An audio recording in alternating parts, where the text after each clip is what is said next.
Ayun, guys. Hi guys, good morning. Guys, welcome ulit sa channel ko. Guys, ito, katatapos ko lang balik tayo ulit dito sa piggery. Katatapos ko lang magpaligo tsaka magpakain ng baboy. At ayun. Oo nga pala guys, bago simulan yung topic natin nga pala. Thank you nga pala guys sa mga nag-subscribe. Nasa 125 na tayo na subscribers. So, yan lang guys, tuloy-tuloy lang guys. And guys, so nga pala, pakita ko lang sa inyo yung video na experience ko ng seminar noong nakaraang Saturday. Nag-seminar, kasi kami ng seminar about sa pag-aalaga ng baboy. Yung mga gamot nila, pati yung actually yung gamot nila about sa pagtatai, yung sa vitamins nila, lahat yung mga tapos sa ano pa ba, yung pag-disinfect ng piggery pagkatapos pagkatapos may benta tsaka bago maglagay ulit ng panibagong alagaan. Yun guys, tapos pati na rin yung mga gamit sa pag-disinfect. Yan. Yun yung topic doon sa seminar nung nakaraan. So, i-ano ko lang sa inyo yung video. Share ko lang sa inyo rin yung video para hindi lang para naman sa akin, at least para doon sa nagbabalak. So, actually guys, hindi lang naman marami siyang pinaliwanag doon sa seminar. So, baka makatulong din sa inyo. Share ko rin sa inyo para at least may idea din kayo sa pag-aalaga ng baboy. So, nga pala guys, yung nagpa-seminar nga pala sa barangay si Purina. Yan, si Purina nagpa-seminar. So, shoutout nga pala kay ma'am yung dito sa video. Yan. Thank you ma'am sa pag-allow na may post ng video at may share natin sa iba. And ma'am, shoutout sa staff ng Purina doon sa nagpa-seminar. Shoutout sa inyo lahat yan. I-deactivate po nila. So, ibig sabihin po, hindi po lahat is may ganong technology. Kaya lagi nilang sinasabi, bakit mahal ang feeds nyo? Kasi po, yung technology namin is the technology that enhances immunity para po sa mga baboy ninyo. Second po, feed hygiene. Labanan ng kontaminasyon sa pagkain. Kagaya po nung diniscuss ko kanina, because of our newest technology ngayon with Purina brands, makakasigurado po kayong wala pong bit-bit na ASF yung mga feeds namin. Tapos po, labanan din po natin yung kailangan po natin magkaroon ng kaalaman sa biosecurity. Sino po dito ang nagfo-foot bath? Bukod sa nagdi-disinfect? Wala po. Pero alam niyo po yung foot bath?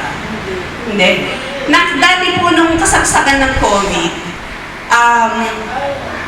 napapansin niyo, pag pumasok po kayo sa kahit saang lugar, may inaapakan po kayo. Na parang tubig, may basa. Ang tawag po namin doon, foot bath. So, ang gagawin po ninyo sa foot bath is actually to increase or to heighten po yung biosecurity. Pag sinabi po natin biosecurity, alam niyo po ba yung biosecurity?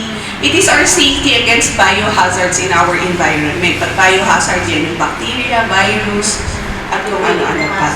Yes. So, bakit ba natin kailangan ng disinfectant? Siyempre, para hindi magkasakit yung mga alaga natin. Yes, tama po. Kasi, di po ba ma'am, kaya kayo nag-uumpisa kasi gusto nyo kumita. Di po ba na yung baboy ninyo ay ang puhunan nyo po yan ng pagdenegosyo? So kung sakali pong balik na rin natin at kayo ay nagtitinda sa store, kayo po ay pangangalagaan ng tindahan nyo. Tama po? So ganun din po dapat si pagtrato natin sa kulungan ng mga baboy po natin. So kailangan po ang number one is why do we need to use disinfectant? Kasi po, ang una natin ina-address dyan, kailangan po malinis yung farm ninyo para hindi magkasakit. Kaya po nagkaroon ng ESF is because na contaminant ng biohazard. So, kaya natin buksain, kaya ninyo maging confident na magpadami at magpalaki ng baboy. So, kailangan din po may control. Matanong ko po, sa kulungan po ninyo, sino lang ang pumapasok? Ako lang. Kayo lang po. Tama. Pagka po ba galing kayo sa palengke, naliligo po ba kayo bago kayo pumunta sa ano po? Sa kulungan. Sa kulungan? Hindi. Kung minsan, Hindi. Hindi. Kapag maaga ka, hindi ka makakaligo mamaligo. Yes. Pagdating mo, doon ka na magpapahinga ng konti. Tapos tsaka po kayo pupunta sa kulungan. Oo. Okay po. Let's say, At nagpunta saka po iba kayo yung sa... mga tsinelas ko sa kulungan, madam. Yes, tama Iba po. ang pinapasok ko sa kulungan ng baboy ko, iba yung para sa labas. Tama. Bigyan natin ng black ng bit-bit. Mamaya, magbibigay na lang tayo ng additional sa mga ano. Tama po. Dapat po, ang tsinelas ninyo sa galing sa labas, ay iba po sa tsinelas ninyo pagpapasok po kayo. Kahit po iisa lang ang piglet nyo or iisa lang ang baboy ninyo. Kasi po, ang number one carrier ng ASF is yung tsinelas po natin. Oo. Kasi yung tsinelas naman po natin, hindi naman po yan, yung baboy nyo naman po, hindi lumalabas ng kulungan. Pero kahit tayo po, lumalabas tayo ng kulungan. Lalabas sa kulungan. Apo. So dapat po, meron tayong, yung pangwalis po ninyo. Ay, pangwalis lang doon. Tama Hindi din kung po. saan ipawawa. So very updated si Ma'am sa protocols ng control. Tama po yun. Dapat po yung pinanglilinis po ninyo ng walis sa loob ng kulungan nyo, hindi na po yun Hindi lalabas. gagamitin sa iba. Apo. Gawa po niyan ng, kung maaari din po, dapat wala rin pagkain ng tao o inumin ng tao na nasa malapit po sa may baboyan ninyo. Ano po ba yung tamang pagdidisinfect? Ang tamang pong pagdidisinfect, dapat po, kailangan po may tubig at sabon. Para po tanggalin yung organic materials. Pag sinabi natin organic materials, ano po yun? Yung tae ng manok, yung dahon, yung tae ng baboy. Kailangan po i-wash out po muna natin yun. Pangalawa po, gumamit po tayo ng disinfectant. Para po, hindi po kasi lahat ng virus namamatay sa Sabon. sabon. Hindi. Hindi po lahat ng virus namamatay sa Solox. At hindi po lahat ng virus namamatay sa muriatic acid. Bakit po? Ang ASF, ang PRSSB, kung malalaman nyo lang, ang ASF po is a coronavirus. So, family siya ng coronavirus. Kasi tayo ng coronavirus, COVID lang ang alam natin. Prior pa, nagkaroon ng coronavirus sa tao, nauna na sa baboy. Ang tawag natin doon is ASF. Kailangan po mag-disinfect tayo, tapos po kailangan pagpahingain nyo din po. Pagka po naibenta nyo yung mga pang-grow out nyo na, yung mga fattener nyo, we advise na linisin nyo po siya, i-disinfect, patuyuin. Tapos po, before po kayo maglalagay, linisin, disinfect, patuyuin. The best way. Kasi po, puhunan nyo yan. Masakit po. Magkano ngayon? 6,000. Bumili ka ng 10, 60,000 pesos.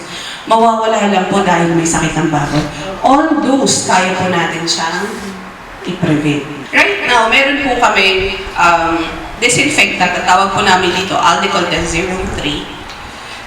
Ang component po niya is may 45% glutaraldehyde, 45% formaldehyde, 5% quaternary ammonium, and 5% excipient. Pag sinabi natin 5% excipient, ang laman po niyan tubig. At kung ano pa, para i-hold yung chemicals. Ano po bang ginagawa ng glutaraldehyde? Pag bibili po kayo ng disinfectant, kasi po sa amin, hindi siya available ng nakasashe. I believe meron po madalas bumibili kayo ng nakasashe. Pero kung gusto niyo pong makatipid talaga, ang bilhin niyo po yung mga nakalitro. Bakit po? Mas matagal niyo pong gagamitin, mas madami po kayong magagamit. Ano po ba yung ingredient na kailangan ninyo? Ang ASF is an envelope virus. Ibig sabihin po ng envelope virus, hindi po siya nabibiyak. Pag ito po yung virus, yung shell po niya, parang isipin niyo po, para siyang itlog. Matigas yung shell. At hindi yun mabibiyak ng basta tubig at sabon. Kailangan po may specific component. Kailangan po, ang hinahanap niyo may glutaraldehyde. Kasi po, ito po yung babasa doon sa case ng virus. Ayan pa. Ito po yung full microbicidal activity. Tapos po, pwede po siya sa tubig poso o tubig gripo. We call that saline or hard water. Ano naman po yung quaternary ammonium? Yung 5% po na quaternary ammonium, siya na po yung papatay doon sa virus. Siya na po yung papatay doon sa virus. Para po, ayan po, active against envelope viruses. Si COVID-19 is envelope virus siya. Kaya po tayo nag-alcohol. Kasi po, kailangan niyang i-breakdown. And kailangan po may formaldehyde. Kung alam niyo po yung formaldehyde, formalin, parang ganun. Bakit po? Kasi ang formaldehyde is aerosol. So, nadidilute siya sa hangin. So, para po yung disinfection niyo po sa bubong, sa automatic po madidisinfect. Tanong ko, dapat po ba yung baboy niyo nasa loob ng kulungan pag nag-disinfect? Hindi. Tama po. Pagkaalis. Dapat po, pag nag-disinfect kayo, hindi naman po kasi ang disinfection rate ninyo is hindi naman po kayo lagi-lagi nag-disinfect. Every time po na naglilipat kayo ng pen, doon po dapat kayo nag-disinfect. Or pagkatapos magbenta. Yes, opo. Pagkatapos magbenta, mag-disinfect po kayo. Before po kayo maglagay, mag-disinfect po ulit kayo. At the same time po, nyari, ililipat niyo po from pen to kasi backyard setting tayo, nasa pen lang po tayo kasi nilipat natin sa mas malaking mas malaking kulungan. So pagka po nilipat natin sila, i-disinfect niyo po ulit. Kahit katabi lang po niya yung kulungan, huwag po kayong mag-alala. Hindi naman po maaapektuhan kahit nasa hangin. Ang importante po,